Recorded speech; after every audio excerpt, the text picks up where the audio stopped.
So I'm kidding. Dr. Kapil, go ahead. I'm just been listening to you guys, and to be honest, it's just a really high quality discussion once again. I think what Noah was saying, what Bitcoin was created in was in response to the 0708 financial crisis. And at the root of that was just a fundamental recognition, I believe, that our entire traditional economy was fundamentally unstable for many, many reasons. And the irony of this is, if you look at the macro metrics of the US dollar has been the reserve currency of the world up to now. And now suddenly we're having a shift in narrative. And this has happened in the last year, 2 years, maybe 3 years max, but certainly within the last 2 years, where we're seeing the phrase, we're no longer in a unipolar world led by the US, we're in a multipolar world. And you see alliances like the BRICS. So I look at this on a macro economic level, and I go, you see BRICS, you see these several poles of authority trying to establish themselves and say, yeah, we're dominant and we're moving away from the US dollar standard. And US dominance culturally and US geopolitical influence culturally has been rooted within the US dollar being that reserve currency, which they achieved through essentially getting the petrodollar created as a concept, basically saying we will, the world's oil must go, or certainly very large chunks of the world's oil supply must be traded in dollars. And now we're moving away from that. And the reality is this: Bitcoin has come along, and we're now in a year where the US has the highest debt on it. It has its highest national debt ever by an exponential figure. And when you look at where all that debt's being raised for and what it's being used for, one thing that really struck me out is almost $1 trillion is being used by the US to build renewables and renewable energy sources. And that, to me, is saying that the US is realizing, they are saying we're in a multipolar world. They recognize that the US dollar may not remain the reserve currency of the planet forever. And they're saying we're going to just pursue energy independence so that we're no longer dependent on Saudi oil, UAE oil, Russian oil, adversarial energy sources. We're going to go a bit more isolationist, but we're going to be a bit more self-sufficient, a bit more reservist. And that's how I see it. But then I also look at Bitcoin and where Bitcoin has come up from. It's come up from that same 0708 period where you had this big financial crisis that almost caused the entire financial system to collapse without some very hard and unusual interventions being deployed. And Bitcoin has grown and grown and grown in liquidity. It has grown and grown and grown in value. It has grown and grown in social currency. And by that, I mean more people have known about it. More people understand the narrative of digital gold. They see this inherent value behind the narrative that's been through Bitcoin. And that narrative has changed several times over the last decade. But digital gold has been a very enduring narrative there. And I look at, there's so many different threads to bring together. One of my great beliefs when it comes to macro market behavior is Wyckoff theory. I don't believe markets are efficient. I believe they're inefficient. I believe they're reflexive. And I believe in dividing, broadly speaking, into retail buyers who will buy in distribution phases of Wyckoff cycles and, and professionals who will purchase valuable assets in accumulation phases. And I believe that Bitcoin in every single bear cycle has been accumulated by people who have been very far-seeing, who are libertarian. I think there is a large contingent of Bitcoin holders in the US who are libertarian, but who are libertarian and come from blue-blooded wealthy backgrounds. And Dr. Kapil, Dr. Kapil, just to interrupt for 1 second, and I do want you to continue. No, because you piqued an interest. Because I'm a libertarian as well. If you're a libertarian or think you lean libertarian on the panel or in the audience, can you give me a thumbs up real quick?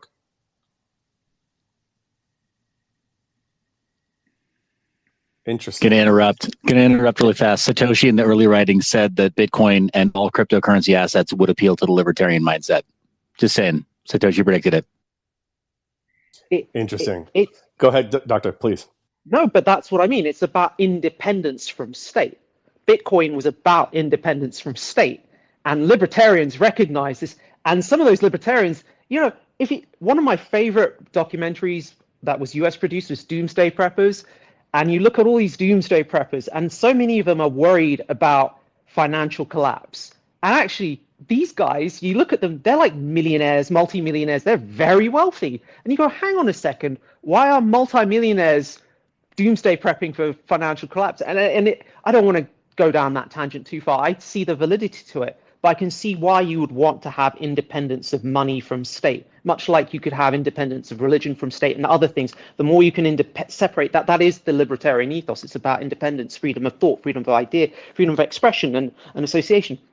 And my point being is that I think people who are libertarian, who have significant amount of wealth, and I'm not defining wealth in terms of numbers like the number of US dollars, just wealth as a concept of liquidity, of influence. And US dollars up to this time has been a representation of that. You know, it is simply the sum of real estate, assets, holdings that can be denominated in the US dollar. And I think some of these guys have been accumulating Bitcoin, and they take that narrative very seriously. And I think we're now at this really interesting inflection point where, as we move to a multipolar world, as the US dollar potentially tips into an unstable territory of maintaining its own valuation relative to other currencies, you know, I think lots of people within the US, I think this is my observation, this is my personal belief, have positioned themselves and accumulated Bitcoin en masse with the expectation that the US dollar is going to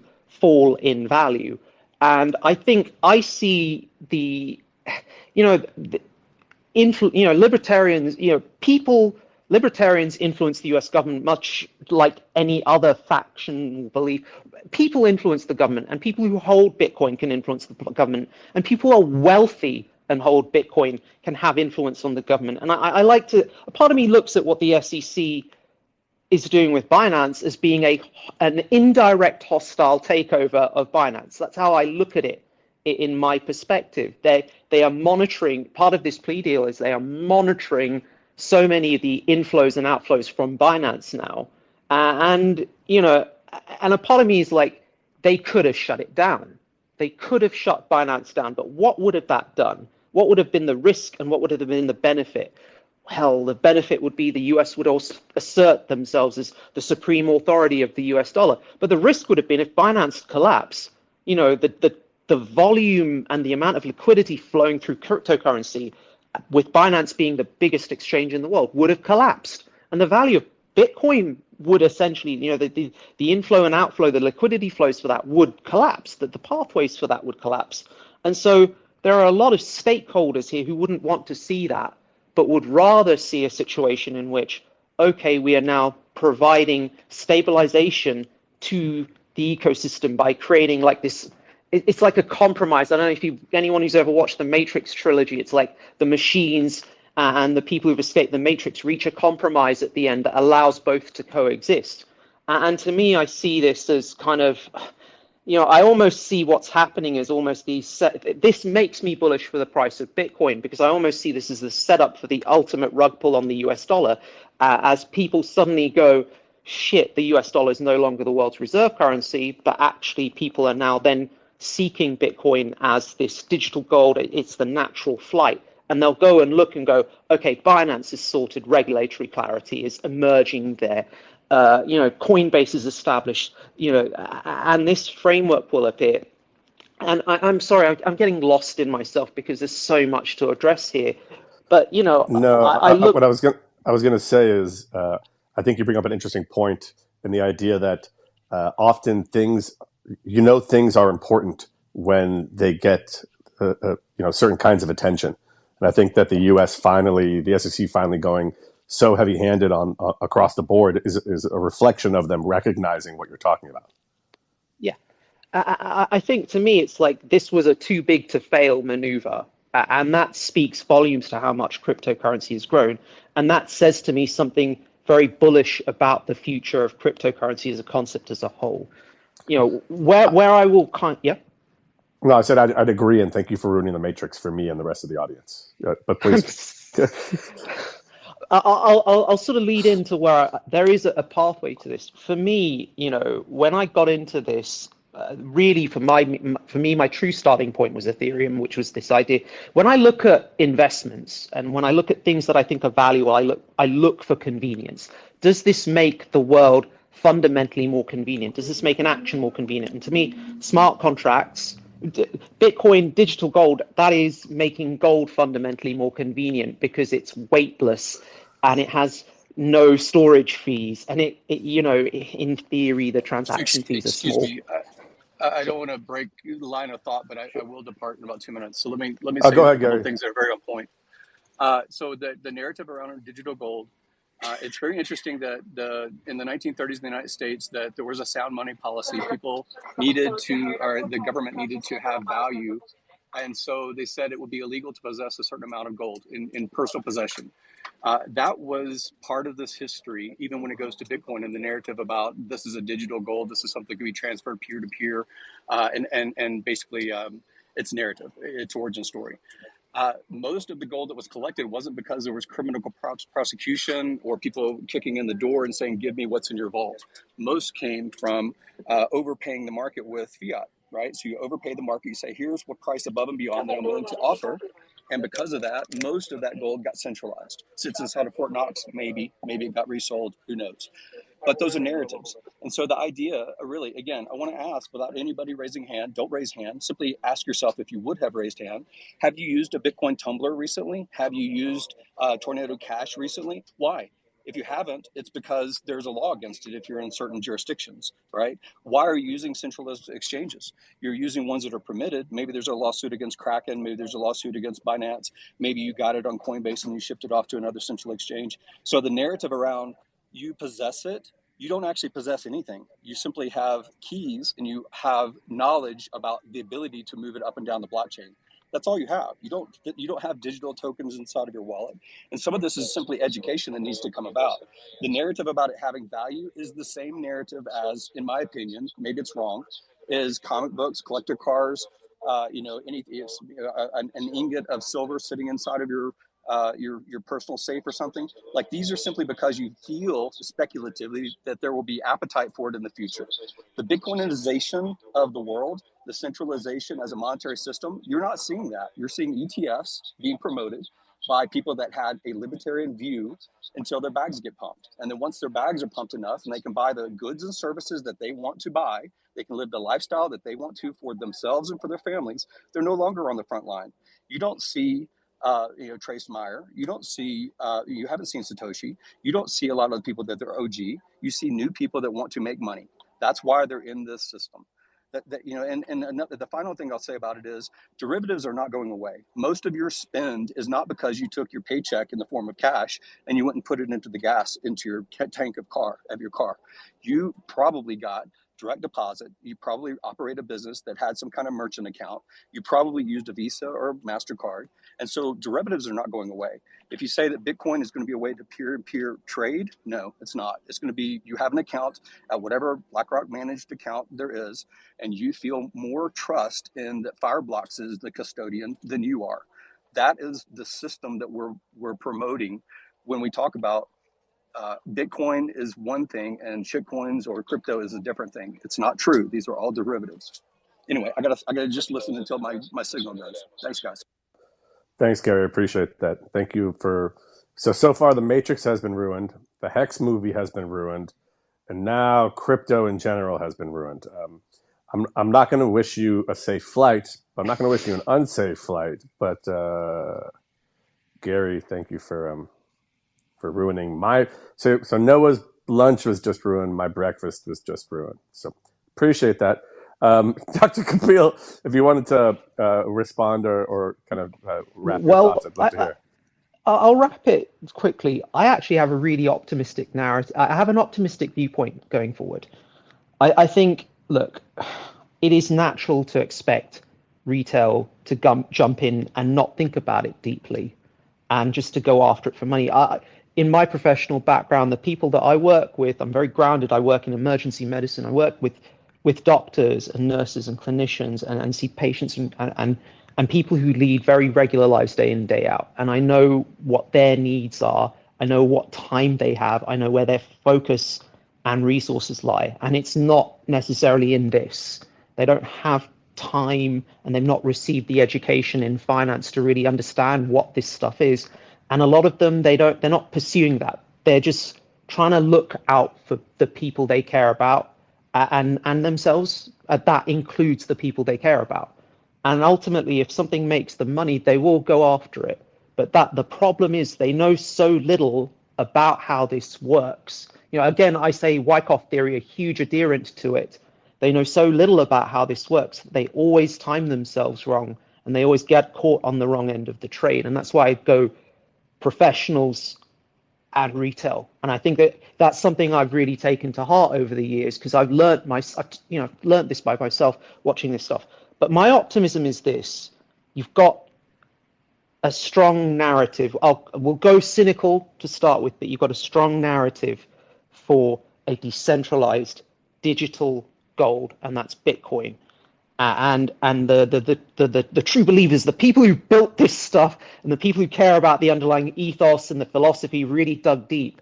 For me, the end game is this idea. Once you've got that, you can then move on to concepts like decentralized e-commerce, and then once you've got your decentralized, you have DeFi. Actually, you have DeFi, and then you have to have decentralized e-commerce. You have to have a way that kind of makes it convenient for people to buy and sell real world goods and services independent of fiat. And actually, what's the actual incentive to doing that over using centralized exchanges? Well, as Seth may well tell you, I'm a massive advocate for privacy. And my belief is you need true privacy to have true free flow of ideas and true freedom of expression, but also to protect yourself from abuses of state and abuses of corporations. And we can see that with centralized e-commerce services.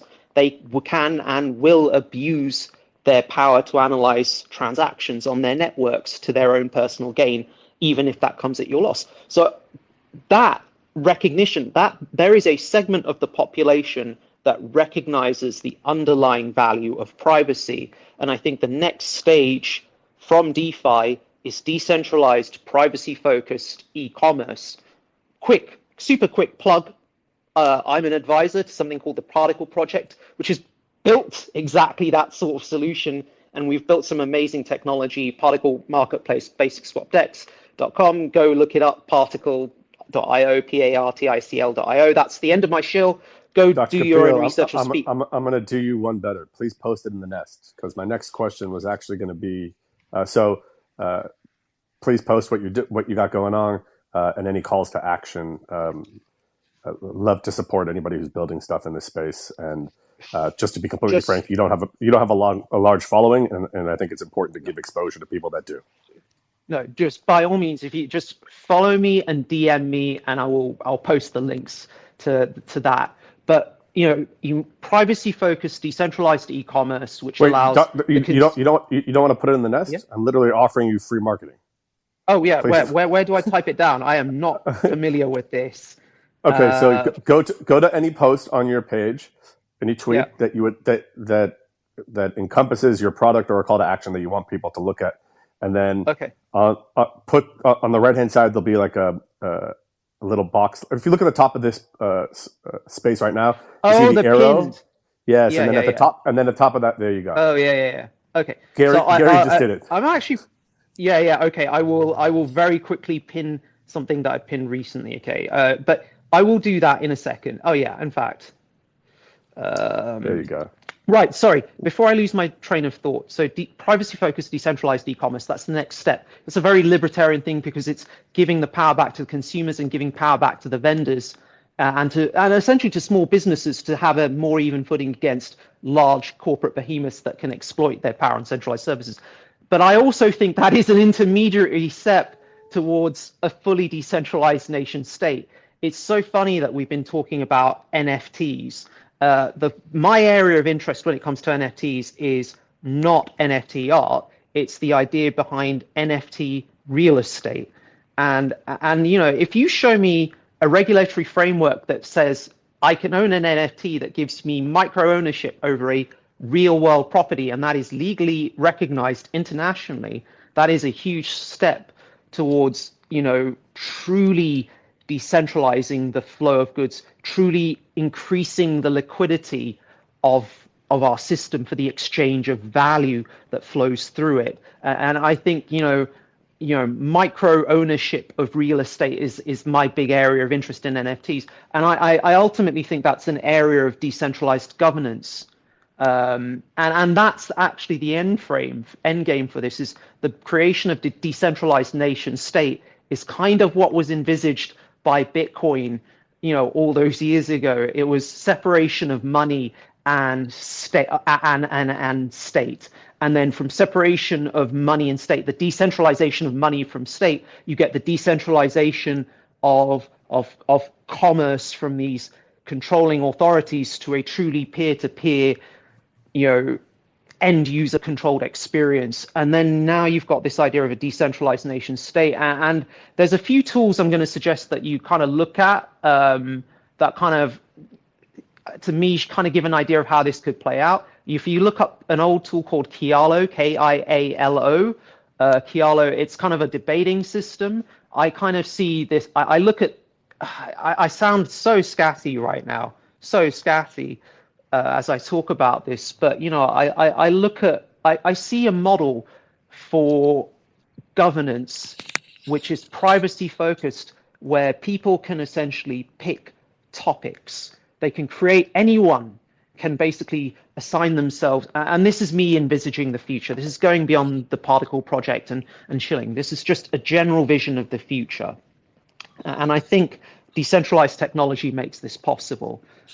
I can see a model of governance potentially arising in the future when people are comfortable enough with decentralized stores of value, decentralized e-commerce, and the usage of DAOs for debating. I can see a model occurring where, someone maybe, there's a huge plot of land somewhere, or we take an existing area of land and the people in it say, okay, that's fine, we're going to designate this land a micronation.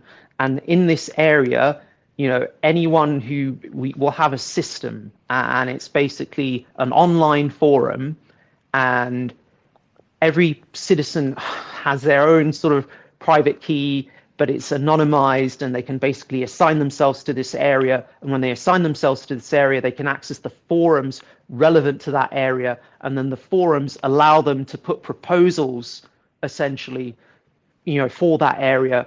And then they can vote and debate, and they can do so in an anonymized manner. And, various comments can be upvoted, various comments can be downvoted in relation to proposal arguments. Yeah, sorry. No, it's okay. I was going to say, you may not know, but I helped write a 46-page DAO constitution that was created over 8 years of work, and I've spent about 6 years trying to free liquidity from real-world assets, putting the world's illiquid assets on chain. So I could literally have, and let's not talk. We help build companies that actually do it. But this is exactly it. So I see this as being stages. I see we need to get that store 100%. of value cemented. Then we get e-commerce, privacy-focused e-commerce cemented, privacy-focused decentralized governance cemented. And then you're getting there, and you're moving away from having a system that's reliant on you're moving away from representative democracy, which I think is flawed for many reasons. And I think that I could talk at length about why I feel we've outgrown representative democracy. And I think this technology allows us to move from representative democracy to direct democracy. And I just say, one person, one issue, one vote. And that's a simple slogan for me. One person, one issue, one vote. And that's the model that I think a direct democracy system should be operating on. And I think once we've got the store of value and the marketplace tools and the e-commerce tools for the exchange of that value, and that includes NFTs and DeFi in general, then we can progress to really solidifying the role of decentralized governance. And that's what I've got to say. I agree on so many levels, my fellow libertarian. I've been yelling before, even outside of like the blockchain perspective, right? Like the fact that we are representative democracy is insane in the US, and a whole bunch of other stuff that is so antiquated based on our technology. Corey, before we go to you, I specifically wanted to talk about a topic of interest really quickly while Dr. Kapil was on it. Respond to that real quick. Go ahead. Okay. Go ahead. I would say the only thing I would slightly change, and I'm a fellow trip, I love that, is I also want to have the choice to pass to someone who I believe has a knowledge of the subject. My worry of one issue, one vote is people will vote based on essentially crowd related knowledge and not really actually be able to look into all the hundreds of issues they might be voting on. So if I could find someone, all I'm saying is if I have that right to either vote directly or pass my vote on to someone that has more knowledge, that's the only modification I would make to that. Delegation is not inherently not involved in such a structure. I think delegation is fundamentally required for the effective dissemination of information, decision making, and self sovereignty. So I agree, Corey, and I don't think what Dr. Kapil said inherently precludes the inclusion of delegation or what we call token gating. Token gating, the ability to vote on things based on information, right? The age-old question of should you have to answer a test before voting, even if it's as simple as name one candidate or spell. You get what I mean. I think a lot of these things will come into these kinds of structures when we're talking about efficiency matrices. But I agree with both of you guys. I did want to briefly pivot for a second, if you guys don't mind, because Dr. Kapil brought it up and Seth is up here. I'd love to hear, Seth, your takes on privacy tokens and a privacy token ecosystem, and then we'll go to UCB, because anything that is of value, by definition, is defined by the willingness or desire of somebody to pay for or from it. So obviously it makes sense that privacy would be financially incentivized one way or the other. What are your thoughts on privacy tokens and kind of where that leads and where we are?